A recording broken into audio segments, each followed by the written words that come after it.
Richard Hale was a man carved out of ambition. For 3 decades, he had built Hale Enterprises into one of the most respected real estate empires in the state. Newspapers called him the builder of dreams. Investors praised his genius, and employees feared his authority. He wasn't just a businessman, he was a force, and he loved reminding people of it. His home reflected his empire, a mansion with tall glass, windows that shone like mirrors, polished floors, and a massive portrait of himself in the main hall. For Richard, legacy was everything. His father had been a simple laborer, but Richard swore he would never live in obscurity. Now, he wanted his son to carry the Hale name forward. Daniel Hale, however, had different dreams. At 22, he was everything his father wasn't: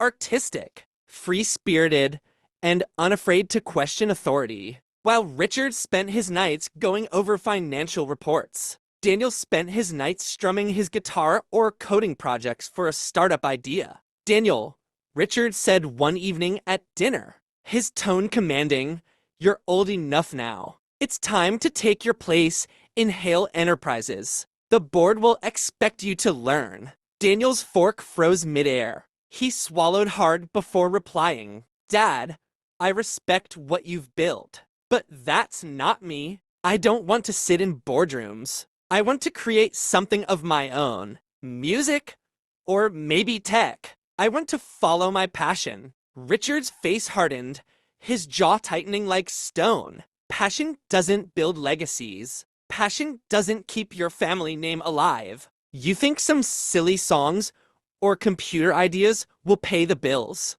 The Hale bloodline was built on power, and you, Daniel, will not waste it. The table fell silent. Daniel's mother shifted uncomfortably, but Richard's word was law in the Hale household. Daniel lowered his eyes, but inside, fire burned. He had always admired his father's strength, but now he felt its weight crushing him. As Richard raised his glass of wine, he said calmly, almost like a warning, "Legacy isn't about what you want, son. It's about what the world remembers. And the world remembers winners." Daniel clenched his fists under the table, a quiet storm forming inside him. At that moment, he realized his father didn't just want a son. He wanted a successor. The next few weeks in the Hale mansion were filled with silent wars. Richard tightened his grip, while Daniel searched for ways to break free. Every morning,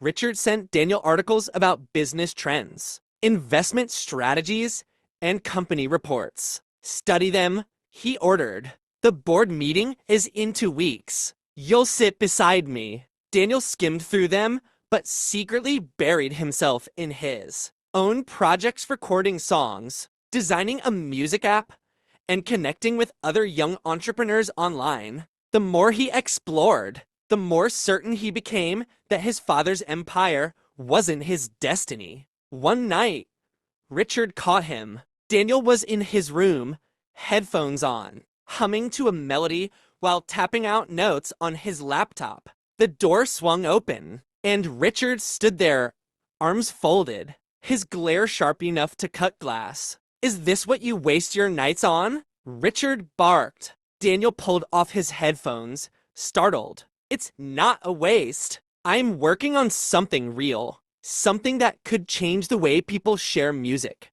"Music!" Richard scoffed, stepping into the room. "Do you know how fragile that world is? How many fools dream of fame, only to end up broke and forgotten? You think you're different. You think the world will care about Daniel Hale, the musician?" Daniel's voice rose, his frustration spilling out. "At least it'll be mine. I don't want to live in your shadow forever. I want to build something that belongs to me, not just inherit what you force on me." The silence that followed was heavy, broken only by the ticking of the clock. Richard's face darkened. He stepped closer, lowering his voice, but sharpening his words like knives. "Listen to me, boy. Everything you are, your name, your privilege, your comfort comes from me. Without me, you're nothing. And if you think you can walk away from this empire, You're a fool. I won't allow you to throw away the Hale name for childish fantasies.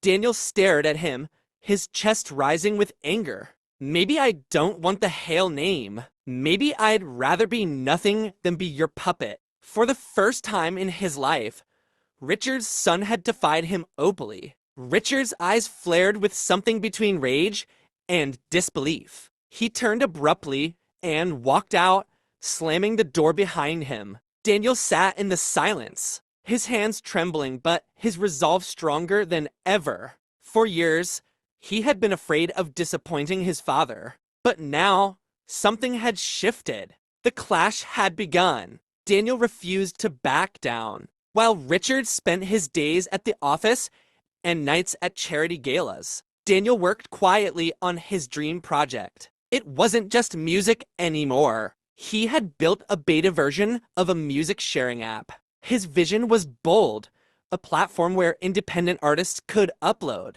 share, and earn from their work without the control of big labels. One evening, he finally got a break. A Silicon Valley investor named Michael Rivers discovered Daniel's project online and was impressed. They set up a meeting. Michael shook his hand firmly. Daniel, this is brilliant. I've seen dozens of apps, but yours has heart.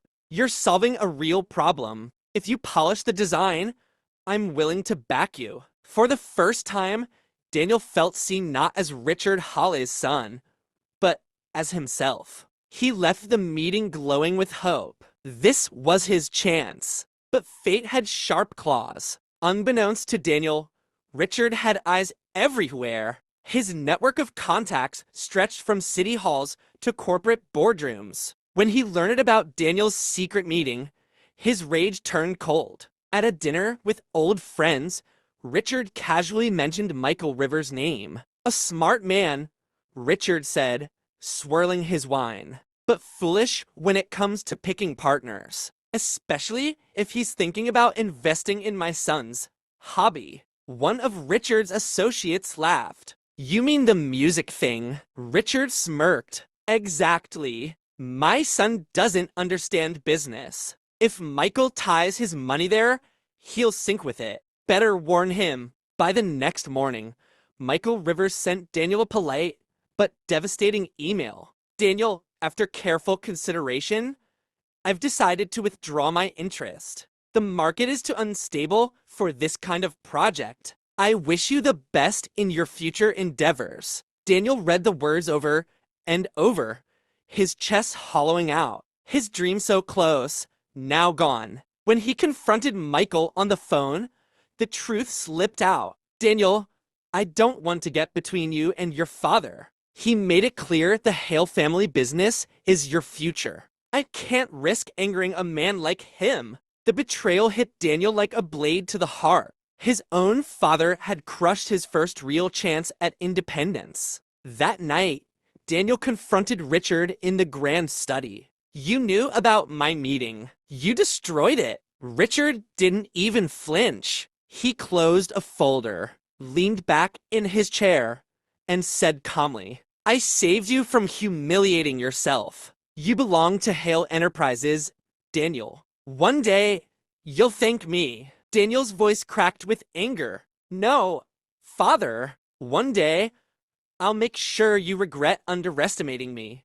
It was no longer just rebellion. It was war. The Hale mansion no longer felt like home. Every hallway, every portrait, every marble floor carried the weight of Richard's shadow. One stormy night, Daniel packed his guitar, his laptop, and a single suitcase. He didn't say goodbye. He didn't need to. The city was cruel to dreamers without money or connections. Daniel had both once, but he left them behind with his father's name. He rented a tiny apartment in a rough neighborhood, where the ceiling leaked when it rained and the heater barely worked. His meals were cheap takeout and instant noodles. For months, rejection became his closest companion. Investors laughed him out of meetings once they learned who his father was. Music producers dismissed his songs as too raw or too risky. Doors slammed in his face,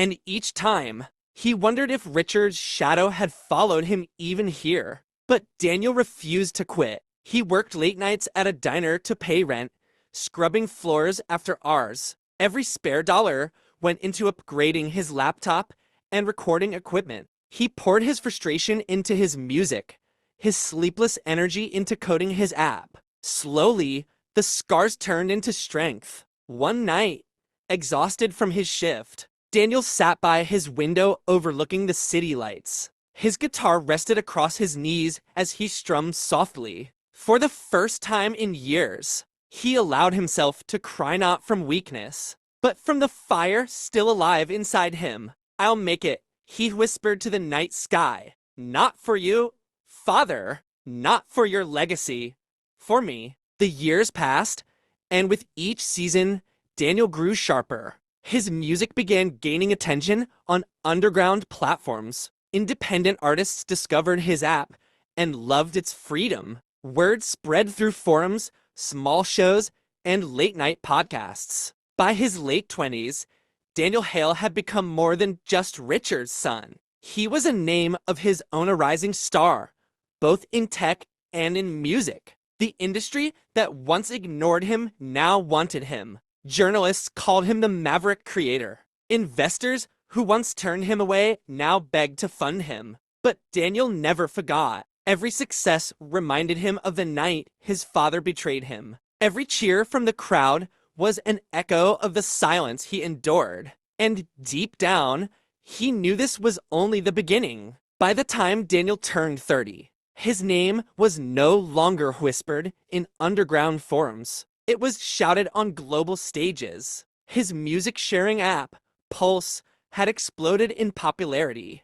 Independent artists hailed it as their savior, a platform that finally gave them freedom from corporate control. Within 2 years, Pulse had millions of users. Investors lined up with blank checks, and Daniel was being featured on the covers of tech magazines. But that was only half the story. Daniel's music, raw and unapologetic, struck a chord with a generation hungry for authenticity. He wasn't just a businessman, he was an artist, a voice. Sold-out arenas echoed with chants of his name, while his songs climbed the charts. When Daniel walked on stage at a global tech conference in San Francisco, the crowd roared. Wearing a simple black jacket, he addressed the audience. "I was told once that passion doesn't build legacies, but I stand here today because passion, mixed with relentless work, does more than build legacies.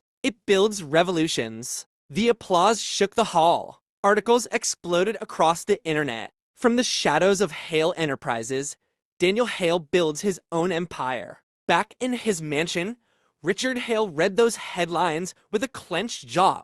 For the first time, his son's name was louder than his own. Reporters no longer introduced Daniel as Richard Hale's son, but as Daniel Hale, founder of Pulse. Richard's empire was still vast, but cracks had begun to show. Competitors were advancing. Younger CEOs were innovating, and Richard's rigid ways felt outdated in a rapidly changing world. Daniel, however, was thriving. He bought a new headquarters for Pulse, ironically, in the same city where his father's skyscraper once stood as the tallest symbol of power. He didn't just rise. He rose in plain sight, where Richard could see him every single day. During a rare interview, when asked if he had reconciled with his father, Daniel's answer was sharp yet calm. "My father built his empire by control. I built mine by trust. We are not the same."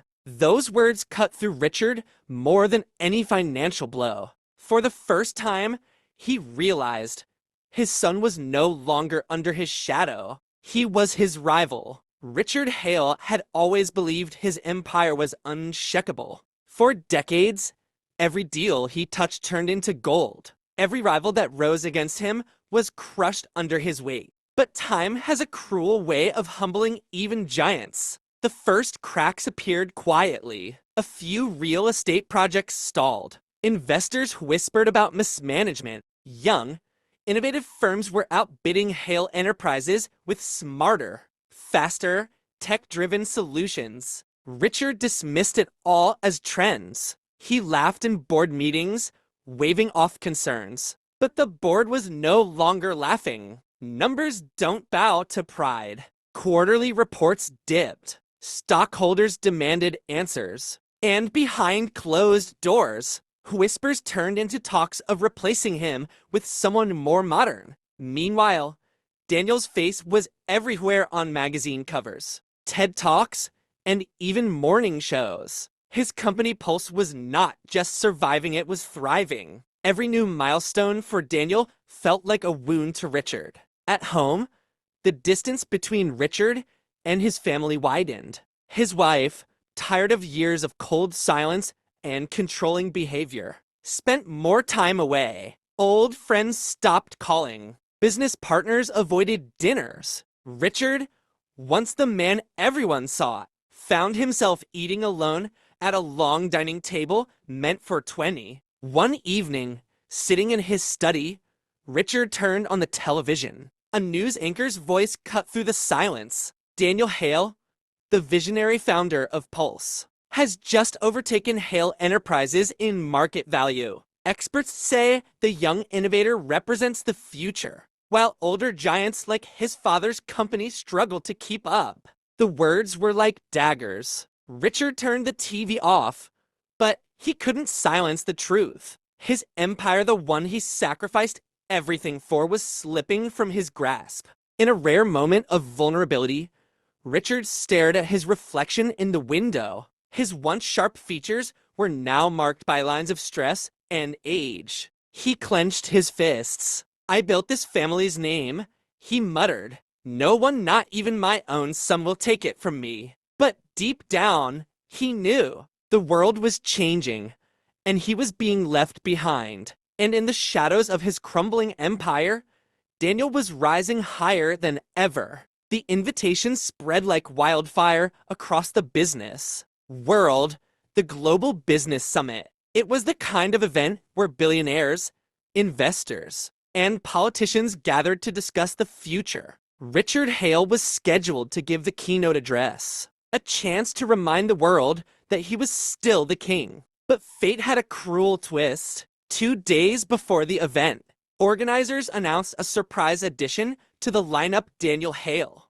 the rising star, would be sharing the stage. The headline read, "Father and Son, Clash of Titans." The ballroom was packed that night. Cameras flashed, reporters whispered, and the air buzzed with anticipation. On one side of the stage stood Richard, dressed in his signature tailored suit, his presence commanding as ever. On the other side, Daniel walked in with calm confidence, wearing a simple black shirt and no tie, symbol of rebellion against his father's formality. The moderator welcomed them, but everyone knew the real show was not the speeches. It was the tension crackling between father and son. Richard spoke first. His voice was steady, his words sharp. "Our world is built on legacy. Strong families, strong names, strong traditions. Without roots, there can be no future. That is what Hale Enterprises represents. That is what true success means." The audience applauded politely, but then Daniel stepped up to the podium. His eyes scanned the crowd, then landed on his father. "My father is right about one thing," Daniel began. "Legacy matters, but legacy isn't about control, it's about impact. It's about empowering people, not chaining them to old systems. The future doesn't belong to those who cling to the past. The future belongs to those who dare to create." The audience erupted in cheers. Reporters scribbled furiously, their cameras flashing at the historic duel of words. Richard's jaw tightened. "You think rebellion builds empires? No, Daniel. Discipline builds empires. Sacrifice builds empires. I gave you everything: your name, your education, your life, and this is how you repay me, by trying to destroy what I built." Daniel didn't flinch. "You didn't give me life, father. You tried to control it. You tried to kill my dreams because they weren't yours. But I'm standing here today because I chose to fight for myself. And I'm not here to destroy what you built. I'm here to prove that your way isn't the only way. The tension was electric. The crowd leaned forward, captivated. For the first time, the world wasn't seeing a father and son. They were seeing rivals, warriors fighting for two visions of the future. By the end of the night, it was clear who had won the crowd. Daniel's words echoed across social media, trending worldwide. The future belongs to those who dare to create. And Richard Hale, for the first time in his career, walked off stage not as the conqueror, but as the man overshadowed by his own son. The Global Business Summit had been a turning point. The world had seen it, the confidence of the son and the desperation of the father. Within weeks, the fallout began. Investors who once clung to Richard's handshake started pulling out. Stock prices for Hale Enterprises dropped steadily. Rumors spread in business circles. Richard Hale is finished. Daniel is the future. Board meetings grew hostile. Once loyal directors whispered among themselves, questioning his leadership. One evening, as Richard entered the conference room, he noticed the unease the way eyes avoided his. The way whispers died into silence. Finally, the chairman of the board cleared his throat. Richard, it's time we consider new leadership. The company is bleeding, and we need fresh vision. Richard slammed his fist on the table, his voice trembling with fury. This is my empire. I built this from nothing, and you think I'll hand it over to a bunch of cowards? The chairman's reply was calm but cutting. No one is asking you to hand it over, Richard. The market has already chosen, and it's not you anymore. The dagger twisted deeper when the new proposed leader's name was revealed. Daniel Hale. Richard felt the air drain from his lungs. His own son, the boy he had called a dreamer, a fool, unworthy of the Hale name, was now the board's choice to save the company. Within a month, the decision was final. Daniel Hale was named CEO of Hale Enterprises. Cameras captured the historic moment. Daniel walking into the glass tower that once symbolized his father's dominance. Crowds cheered, reporters swarmed, and headlines screamed. The sun rises as the father falls. Richard watched it all unfold from the sidelines. His mansion, once filled with the laughter of guests and the buzz of power, now echoed with silence. The phone calls stopped. The invitations disappeared. The empire he built, the respect he commanded, the fear he wielded gone. Late one night, Richard sat alone in his study, staring at the portrait of himself that hung proudly on the wall. For the first time, he didn't see a titan. He saw a man who had sacrificed love for power, only to lose both. Meanwhile, Daniel stood at the top floor of Hale Enterprises, looking out over the city skyline. He had taken everything his father tried to deny him, not by being Richard's shadow, but by becoming his own light. The office that once belonged to Richard Hale was now Daniel's domain. Sleek, modern, filled with energy and ideas, it was everything his father's empire wasn't. Yet, despite the victory, Daniel felt a weight pressing on his chest. He had won the war, but deep down, a question lingered. Was this truly justice? Or just another form of revenge? One rainy evening, Daniel received a call. It was his mother. Her voice trembled. Daniel, your father isn't well. He doesn't say it, but he needs you. Reluctantly, Daniel drove back to the mansion he had left years ago. The house looked smaller now, stripped of its former grandeur. Inside, he found Richard sitting in his study, the firelight flickering across his tired face. The once mighty man looked older, weaker, his sharp eyes dulled by defeat. For a long moment, they said nothing. Finally, Richard broke the silence. So, the empire is yours. Congratulations, son. You got what you wanted. Daniel's voice was steady. No, father, I didn't want your empire. I wanted your respect, but you never gave it to me. You tried to break me, yet in trying, you built me stronger. Richard looked down, shame flickering across his face. I thought control was love. I thought if I forced you into my path, you'd thank me one day. But I see now, I didn't raise a successor. I created an enemy. Daniel stepped closer, his tone softer. I was never your enemy. I was your son. You just never saw me. The words hung heavy in the room. Richard's shoulders sagged, his pride finally shattered. For the first time, he whispered, "I'm sorry, Daniel." A silence followed, thick with years of unspoken pain. Then Daniel placed a hand on his father's desk. "You taught me one lesson, father. Power fades. Control breaks. But respect the kind you earn, not demand that's what lasts. That's the legacy I'll build." Richard's eyes glistened, but he said nothing. As Daniel turned to leave, his father called out softly, almost like a plea, "Don't make the same mistake I did." Daniel paused at the doorway, nodding once before walking into the night. Outside, the storm had cleared. The city lights glowed bright against the dark sky, a symbol of a new era. Richard Hawley's reign had ended, but Daniel's was just beginning. And this time, it wasn't built on fear. It was built on truth.